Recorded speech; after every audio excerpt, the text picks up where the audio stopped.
Ladies and gentlemen, pay attention. This is your boy, the coach from the WWE. I would like to welcome you to the very first wrestling podcast in the world to take you on a weekly deep dive into classic matches along with legends of the squared circle. Enjoy the discussion. Enjoy the back and forth. There's so much to get into. Ladies and gentlemen, this is The Payoff.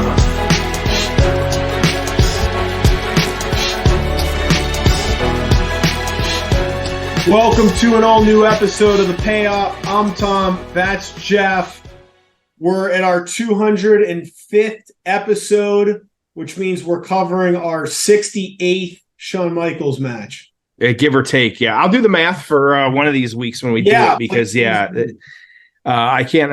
It's got to be up there. I would guess probably at least 30 or 40. No problem. Yeah. Look, I'm a big Shawn Michaels mark. He's the greatest in-ring performer of all time. The hits keep coming, but I'm really excited to cover this one. This was as a kid, Jeff. This was one of my favorite matches. A, because it was a really good match, and B, because this is, and you'll talk about it, but this is that transition of Shawn's a babyface.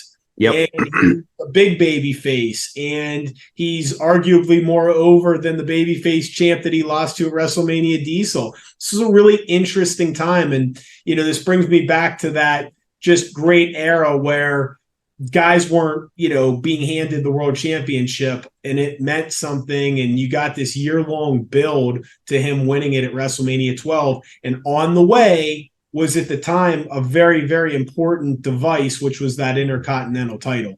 And the IC title, I think we're back, right? I mean, it means something right now, but man, it was brutal there for a while. So anyways, I'm really excited to cover this one. And before we get started, Jeff, just quickly talk about our new sponsor. And here's my PSA on this. You're probably a guy if you're listening to this podcast, but if you're not, then buy this for your man. We're now working with a men's skincare company that sent us some great stuff related to face care. And I will tell you that, and my wife's been on my ass about this, and she's right, that like us guys have to take care of our face. You gotta scrub it in the shower. You gotta put lotion on. You gotta take care of under your eyes. You gotta have a regimen. And even if it's just like two things, they've got a whole suite of products, but you gotta take care of your face because, we're playing the long game here. And it's like when you're, in your 70s, you don't want your face to look like a catcher's mitt that's completely beat up and look like you're 80 years old. You want to look like you're 60. You want to feel like you're 60 when you're in your 70s, right? So You got to take care of your face. You got to do this stuff. And again, I was guilty of not caring for a long period of time. I'm completely on board to this. I was using different products. This stuff is really, really good though. And it's that mix. So there's a bunch of cheap stuff that you can buy at Walmart, right? That isn't really that good. And then there's super, super expensive skincare stuff. You every time you look, there's something more expensive coming out. So it's finding that mix of like really, really high quality stuff that's still affordable, which this is, and you get a 20% discount with the code PAYOFF. So Jeff, just tell them where they can go, and then we'll get started here. Yeah, it's called darolab.com. Tom already said it's 20% off. If you go just normally to the website, it's only $15, and you got to sign up in your email, and it's a whole thing. But with this, just use our promo code PAYOFF while you're checking out. It gets you 20% off everything in your cart. It's absolutely worth it. Tom and I have been using it over the last, like, you've probably seen the advertisements on our social media, but then also like Tom and I have been using it now. Like it's totally worth it. I know like there's always that stigma out there of like, oh man, like podcasters plug in some crazy product, like, sponsorship, something like that. Like, it's not like we get $1 million from sponsoring these things. And so like, it's absolutely products that Tom and I are using as well too. Like we can post photos of my cabinet. I got all kinds kinds of stuff in there that I'm using and on my counter and in my bathroom and stuff like that. And so make sure you're using that along with all of our other stuff. So that's calderalab.com, CALDERALAB.com, using the promo code payoff. You can, of course, use our other codes as well, too. True Classic Tees, that's payoff 25. You're getting 25% off there. And then the OG sponsor around here, Manscaped, manscaped.com, 20% off and free shipping. Use that promo code payoff. All right. That was good, man. Good job. Yeah, of course. Yeah, thank you. All right. It's time for the build. Oh, it's time for the build. So, Jeff, couple things like these in your houses just have such a soft spot in my heart. Do you feel the same? Especially these older ones. Yeah, absolutely. Yeah, I feel like, and I don't know if you listen to Mick Foley's podcast at all. The joke is that he's Mr. In Your House because some of his best matches, including the one with Shawn Michaels, were at in your houses, and it's kind of funny instead of Mr. WrestleMania. Totally, yeah. But like you go back to these in your houses, maybe we'll pull some of them up, but like they had good matches. And they were fun shows because usually the main event was really good and kind of built around that. This one had a double main event, but like they were just 2 hours. They went fast. You got 5 matches on TV. It's kind of like the NXT pay-per-views were kind of in the golden NXT era. But anyways, I really like this. So we're at the Nashville Auditorium, 6,400 in attendance, buy rate of 280,000, which again, you're like, oh, it's not a good number, but that's double what AEW gets right now. So just interesting, right, to think about it that way. Like you think of how good and loaded these AEW shows are, but this in your house was getting 280,000 buys. We start off with the Roadie defeating the 1-2-3 Kid in 7 minutes. Then Men on a Mission, friends of the payoff, defeat Razor Ramon and Savio Vega in 10 minutes. Savio recently coming back into the fold, which was fun to see. And great moment. Yep. Yeah, didn't think the biggest pop in 2023 would either be Carlito or Savio Vega, but here we are. Bam Bam Bigelow defeating Henry O. Godwin in 5 minutes. Then the match we're going to cover. Then we had Owen Hart and Yokozuna, our newer tag team champions, going to defeat the allied powers of Lex Luger and British Bulldog. So a lot of star power in that show. And then in the main event, Diesel's going to retain his WWF championship in 10 minutes in a lumberjack match against Psycho Sid, who's part of the $1 Million Corporation. Fun if you were a fan, or if you were there live. Then you got a 13-minute match of Bret Hart defeating Jean-Pierre Lafitte and The Undertaker defeating Kama. So what a fun show. And I know I've said this before about some of these in your houses, but you got a pretty damn good show with a lot of stars. I know this isn't like the best era of the WWF from a booking standpoint, but shit, man, you got a lot of Hall of Famers on this show. Sonny was in a dark match, accompanying Skip. Roadie Hall of Famer, 1-2-3 Kid Hall of Famer, Razor Ramon Hall of Famer, Savio Vega. I don't know if he is, but I bet you he will be at some point. Could be the year. Yep. Shawn, Jarrett, Owen, Yoko, Lex, Bulldog, Diesel, Sid, Brett, Taker, Kama, who's the Godfather. A lot of star power, man. So storyline standpoint, how do we get to this match? Yeah, so this, of course, taking place July 1995, but with Michaels, we're going back August 1994, actually. Of course, we all know Michael and Diesel winning the tag championship from the Head Shrinkers at that time. You then had Diesel losing the Intercontinental Championship to Razor because Michaels accidentally kicked Diesel, so you had that whole split getting drawn out until Survivor Series. You had Michaels winning the Royal Rumble in early 1995, this year where this show's taking place, and then you had the WrestleMania 11 Diesel match as well too. And so he had a very busy kind of 12 months leading up to this one as well too. Of course, too, we all know that Michaels, being with Sid as well too at this point. And so he had taken a little bit of time off. So he hadn't been around a ton in the lead up to this one, but because he wanted to let Michaels come back as the kind of face. And like you said, that was part of the reason while he was kept away for a little bit was because they wanted him to be a face. And kind of have that. And so, with this one on the flip side as well too. And so with Jarrett, it was actually at that Royal Rumble. Jarrett defeated Razor Ramon. That's when he won the Intercontinental Championship. And then he wanted to be a dual champion. So he actually challenged Diesel to the World Heavyweight Championship. It was lost that one. I was actually in just an episode of Raw. Razor getting the rematch at Mania 11, which Jarrett ended up losing, but by DQ, of course. And so retaining the title on that one. And then, so you then had the Jarrett Rhodey in your house taking on Razor Ramon handicap match. That was the first in your house as well too. And then along with that, they just had the Intercontinental Champ. They actually declared it vacant for a little while because there was a weird Jarrett Bob Holly thing, and then Jarrett though winning it right back. So why vacant? Whatever. Who really knows what's going on? And so, and then you had Razor beating him May 19th. It was actually in Montreal, Quebec. But 2 nights later, also in Quebec, Jarrett won it back. So he's coming into this match in a very short period of time, being a 3-time Intercontinental Champion, now taking on Shawn Michaels. Not a ton between these guys, because like I said, Michaels had been away, but Jarrett kind of establishing with the Intercontinental title for the most part. And then us getting this match, like you said, in your house too.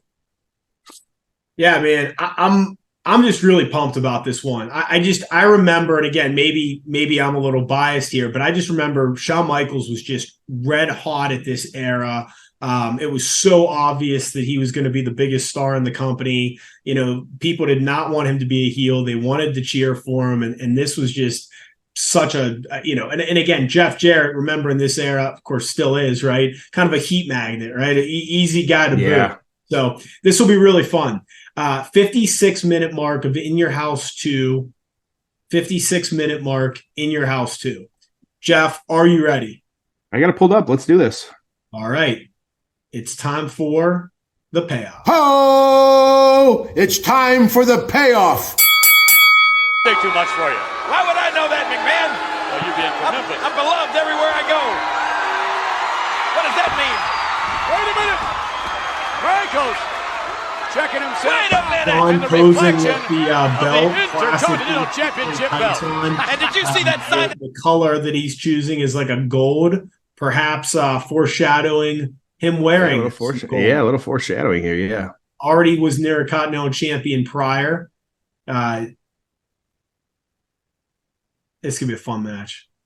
So Jarrett obviously has become quite a staple on AEW TV. Have you been watching it much? 2023. Yeah, yes. I mean, I have.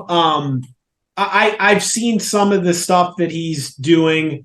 Man, I don't know. I just have mixed feelings on this because, I listened to almost every episode of Jeff Jarrett's podcast over on Ad Free Shows. I really like the guy. I think he has a lot to contribute to the business. I never have an issue with guys that are older, working part-time, full-time. I like it, right? That being said, the challenge for me is, AEW, what are you trying to do here? Are you trying to be hip and different?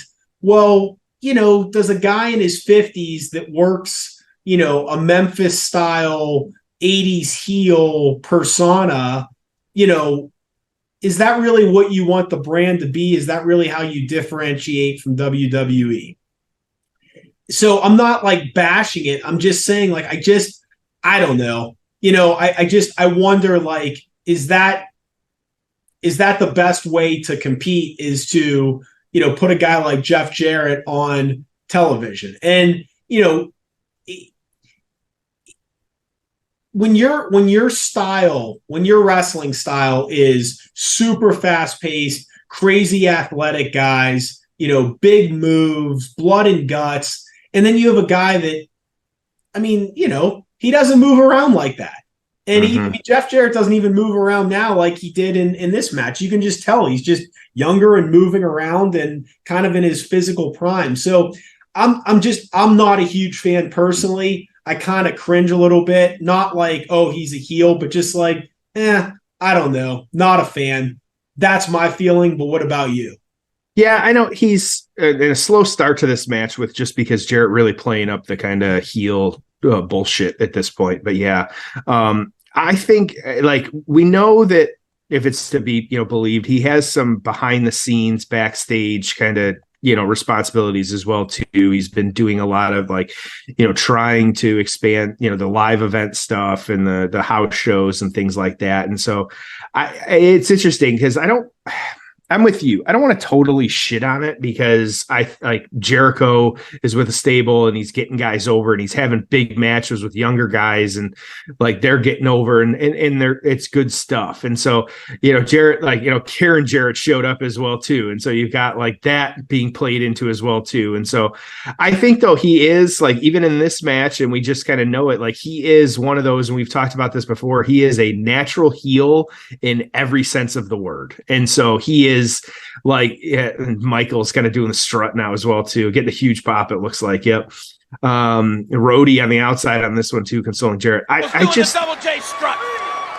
I just think that hey, if he's helping younger guys get over, like in a stable, I can't shit on that too much. I do think he's with some names that aren't really well known, so he could help with that, especially if they're playing up the heel stuff. And so.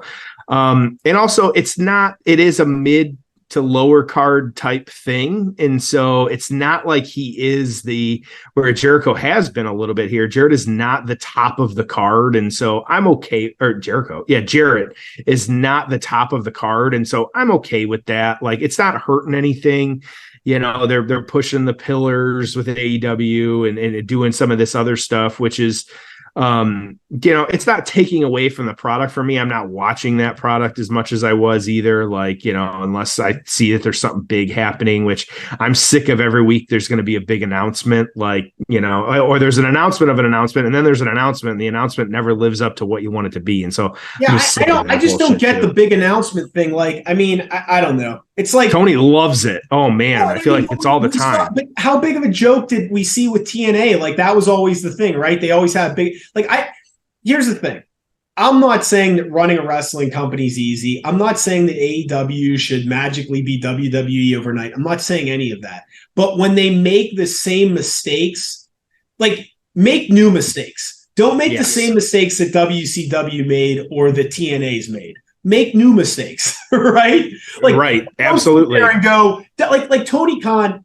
He cares deeply what the internet thinks. He's on Twitter a lot. He is a kind of Mark's Mark at his heart. Nothing wrong with that. God bless him for that. But the thing is, how do you spend as much time on wrestling Twitter as he does? How much people hate too many belts in wrestling, and then you create too many belts in a new show, and like trying to, they were going to have they were talking about the brand split, and where we, as of us recording, we don't know the full Punk story and what the hell happened there, other than it looks like Punk felt screwed again. And at this point, Michael's up on the top here. Yep. Michael could leap from that.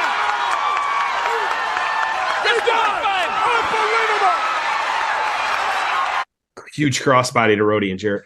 As a recording, we don't know what's going on with the Punk stuff, but also I'm over it. I think anymore, I'm believing more and more that Vince was right about Punk, and he's not worth the trouble that he brings. And, to say we're going to build a show around him and all this, that's frustrating as hell, but whatever. How many guys have they gotten rid of for being a pain in the ass that have gone on to thrive other places? It's like, if they get rid of someone for being a cancer in the locker room, typically there's a reason for it.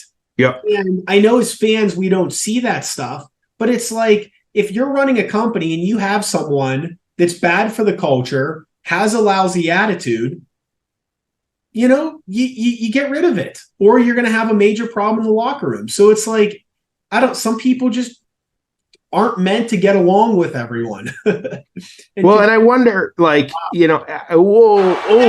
Jesus. Huge back. Michael's over the corner turnbuckle and the corner post. He actually missed it, but then landed flat on his back from the ring. That looked painful as hell.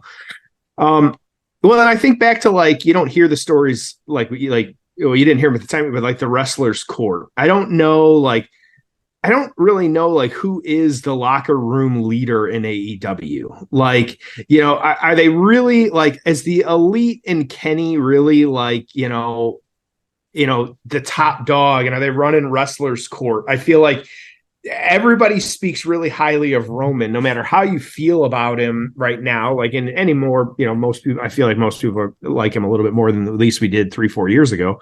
Like, you hear about that locker room respect. Even like some of the women, you hear about the locker room respect that some of those veterans have and bring to the room, that I just feel like you got to remember what AEW at this point is 4 years old, 5 years old. Like, it's not like they've got that longevity to have even some of those people that could step into that. And so much, like, I was having this conversation with one of my friends the other day,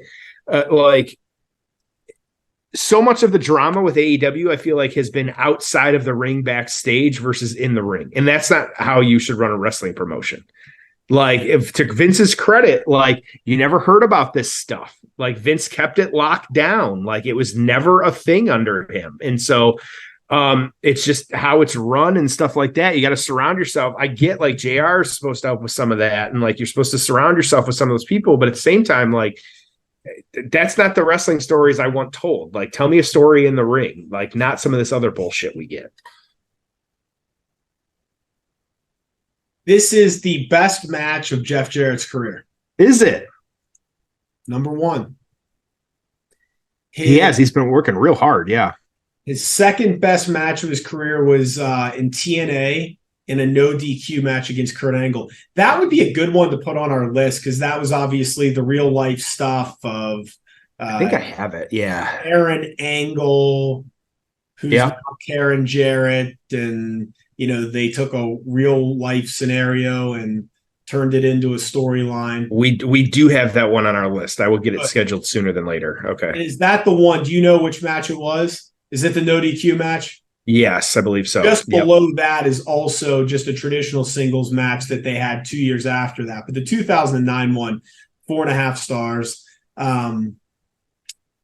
There's a USWA match against Brian Christopher from 1993 that had 4 stars.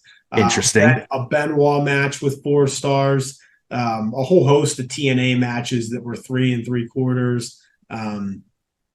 But this was his best WWF match, kind of by a mile. His next best WWF match was against China in the Good Housekeeping match that we covered. Of course. Yep. Meltzer was not a fan of Jeff Jarrett's work. He was not. No. We have some technical difficulties, but mics are back in order. We're coming to it again. A lot of interference from the roadie throughout the match. Yeah, lots of But not bad. I mean, like they're doing it in a good way. I mean, it's heel shit. Yeah. But the momentum too great, and Michaels once again on the outside. A classic Michaels cell flipping over the ropes. Double J, Jeff Jarrett. Michaels with a little extra scruff there on his face. Are you liking the stubble Michaels here in this one? Oh, well, no, I didn't. And he also, his hair was like incredibly long, like too long. So Jarrett, it really is, yeah. No way. Breaking in on the Nashville Network. Double J being escorted back down by the official. Would Double J have had the guts? Wait a minute to leap in. Here comes the roadie. Behind the official's back. That's what the roadie's good for. What the roadie? Just wait a pretty stiff clothesline by the roadie there. Talk about a character evolution too. The roadie, road dog, and like kind of what how far his career has come. Yeah, I mean, he had a hell of a career, and obviously still does. Yeah. So, I talked about the kind of dark ages of the Intercontinental Championship. Obviously, this was kind of the golden ages in a lot of ways. So the title was created in 1979 through a fake tournament in Rio de Janeiro that Pat Patterson won. But it was such an important part of wrestling in the, late 80s, early 90s. And you just look at, it's like, you remember all of this, right? Like Mr. Perfect. And then when the Texas Tornado beat him at SummerSlam, that was pretty awesome. And Bret Hart, the Mountie, Roddy Piper, Bret Hart gets it back. The Bulldog at SummerSlam. Shawn Michaels gets it. He trades it with Marty Jannetty a couple times. Then you go into the iconic Razor Ramon stuff with the 2 titles and WrestleMania 10 ladder match. Diesel gets the Intercontinental Championship when, big time heel and getting a push. And then, back to Razor and Jeff Jarrett and him and Razor trade the titles, and they had a really good feud. And then we get to this point, and it was just fun, man. Like, it was just really good stuff. Then you start getting into like Triple H and Rock and Steve Austin, right? I mean, big time guys. Really, it wasn't until I'd argue 1998, maybe even 99, where we started to have some issues. And that's where, we're just trading it a lot. Okay. So 99, it was 1, 2, 3, 4, 5, 6, 7, 8, 9, 10, 11 title changes in 99 with the IC title. Wow. And there's some good names on here, like an Edge, but Road Dogg, Val Venus, Goldust, Godfather, D'Lo Brown, China. It was just traded too many times. 2000, 1, 2, 3, 4, 5, 6, 7, 8, 9, 10, 11, 12 title changes. And Gunther's at the longest reign, correct? As of recording. I don't know if ever, he's at, he's in the 300s. He's, as of this recording, he's champion, but he's in the 300s. But it's, and I know, we've talked about it on the show before. Like, Triple H wants long title reigns. Like, okay, so I'm sorry. Combined days, Pedro Morales held it the longest. Miz has the second most combined days, but that was through 8 different title reigns. Honky Tonk Man was 454 days. Gunther's, high 300s. So yeah, there's been a longer reign, but I'm guessing that he's going to break that. Why wouldn't he, right? Right. Yeah, absolutely. Well, and like I said, it speaks to Triple H wants long title reigns, if we're to believe the rumors. This goes back to what I said, like, so much of us, or so many of us, are kind of trained to, we see these quick hot shot in the belts. Like, we literally call it hot shot in the belt. Michael's quick kick up here, tip up here. Yeah. That was the quickest tip up I've ever seen. It was crazy, yeah. Michaels ducks, Michaels with the right hand. Shawn Michaels peppering Double J. Jeff These guys are just firing. Momentum. You can feel it in its capacity spout to the buckle and out and down. Michaels is bringing it to another level. I don't like this. Oh, hey, that was right. That was right in the singing throat. Shawn Michaels is on the top rope. It's Michaels just looking so tough. Double J through his legs, and Michaels, yes. Think about this. That should do it. 1, 2, and he got him. How do you follow? Double J is great. You got to admit he's right. And you got Diesel and Sid. And I know it was still a big man territory, but by this point, Brett had already been champion. It's just tough. It's like, if you're sitting there and you're Kevin Nash backstage, you're just like, shit, man. Like, what do I can't do that stuff. Well, literally, and it's Owen and Yokozuna right after this. Like, that's your bathroom match. Like, how do you go out and compete after? Like, It's got to be tough. We saw a lot of, especially I think the Puerto Rico show. I think the only mess up there was having Cody be the main event against Brock. I get why they did it, but I don't think it should have been like read the room, call the audible. That's that some of that stuff and how they were reacting like that. That show it would have been built perfect if they had mixed that up. But yeah, this is one this is there was only the second In Your House, like you said, it's under 2 hours. So it wasn't a big deal at the time, but we got the roadie shaking the ropes here to drop Michaels. Oh, that was a great little move there. Yeah. So they probably, In Your House, whatever, no big deal. But to go on and do as many as they couldn't have known what they were having with this, especially since Michaels had been out. Yeah. And these guys are pulling out all the stops.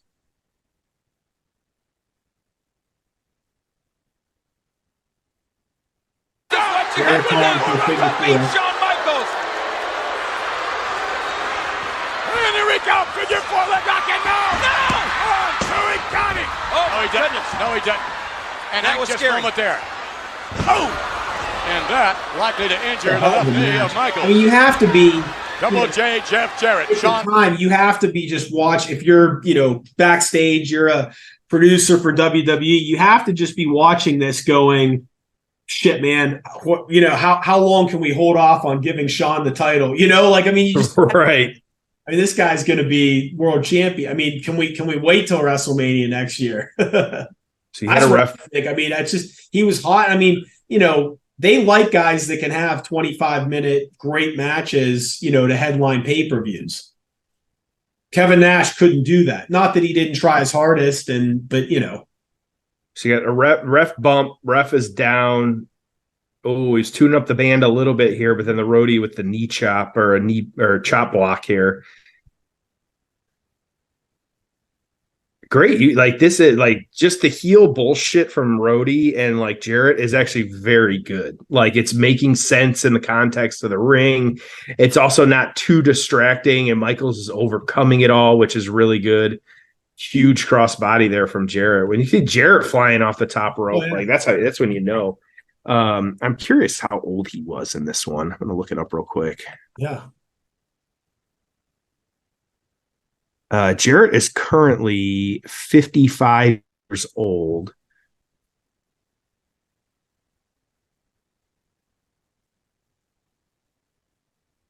There it is. 2, 3. Place going nuts. What did the Roadie do? Roadie cost him the win. The ladies losing their minds. Everybody. Great poster there. It's time for Sweet Chin music and Jarrett getting kicked. Fans, everybody on their feet.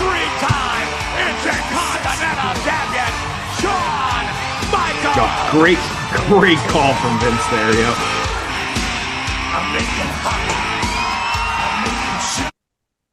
Phenomenal match. That was great. Absolutely. Yep. Very good stuff. All right, let's get to the aftermath. Ho! It's time for the aftermath. What'd you think? Very good. Exceeded my expectations. Absolutely. It was awesome. Awesome match. All right, so what happens after this? Yeah, so you got Michaels, of course, beating Jarrett, actually winning was like they said, even on commentary, this was his third Intercontinental Championship. He actually then, of course, had the SummerSlam ladder match, which Michaels won against Razor. And then you really had, you're starting to, at this point, to get into the click a little bit too. And so the storyline with that there, of course, we know that the Royal Rumble, after teasing retirement, winning the Rumble, leading into the WrestleMania 12 match. And of course, that's the Iron Man match against Brett. And so, Shawn, this was, you figure in a lot of ways, this is the start of the kind of the rocket, like it's strapped and let's go, and so like you said, it had to be hard to hold off, but we got there. So yeah, very good stuff at this point.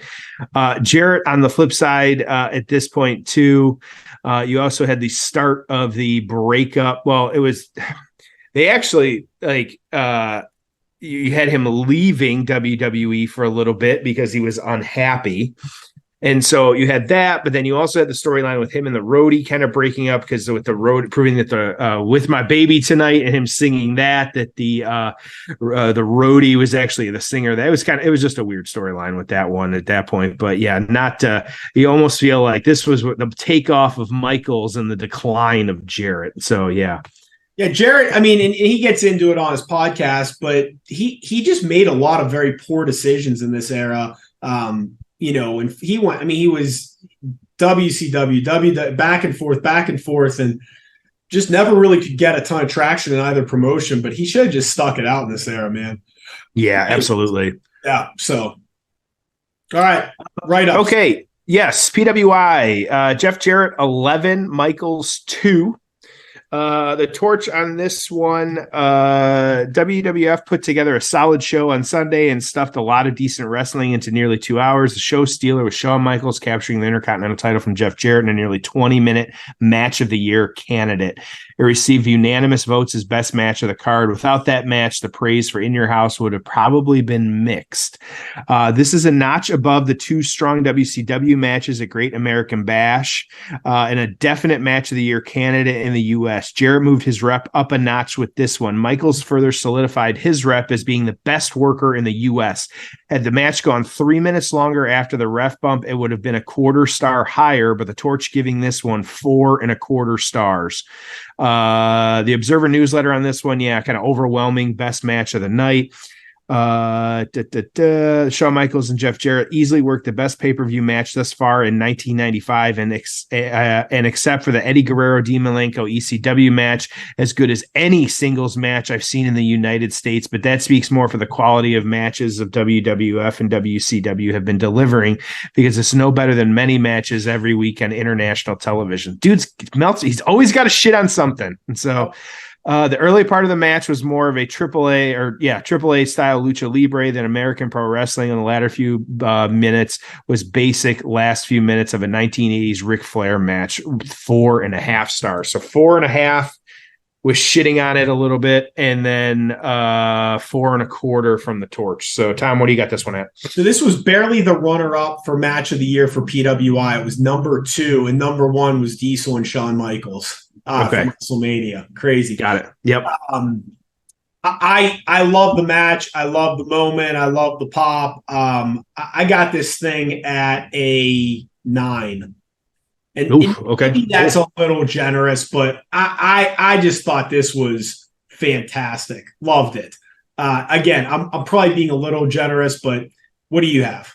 I'm at an 8.5. I'm right there with you. I thought it was definitely better than I thought. And so I was like at an 8 heading into it, like just kind of doing my reading and stuff like that. But then afterwards and kind of seeing it and the pace they worked, the action they had in it, they were nonstop for 20 minutes. There wasn't rest holds. This was, well, I say they started a little slow. It was all heel antic bullshit, which made a ton of sense. And so it didn't take away from the match in any way. And so, yeah, I got to give it that. So, good stuff. Very good match. I'm glad we covered this one. This was one. This is a fun one. All right. Well, fun episode. Loved it. Excited for next week. Steamboat in Austin. Yes. As always, we appreciate more Steamboat. Yep. Oh yeah. We appreciate you listening. We'll see you next week on an all new episode of The Pan.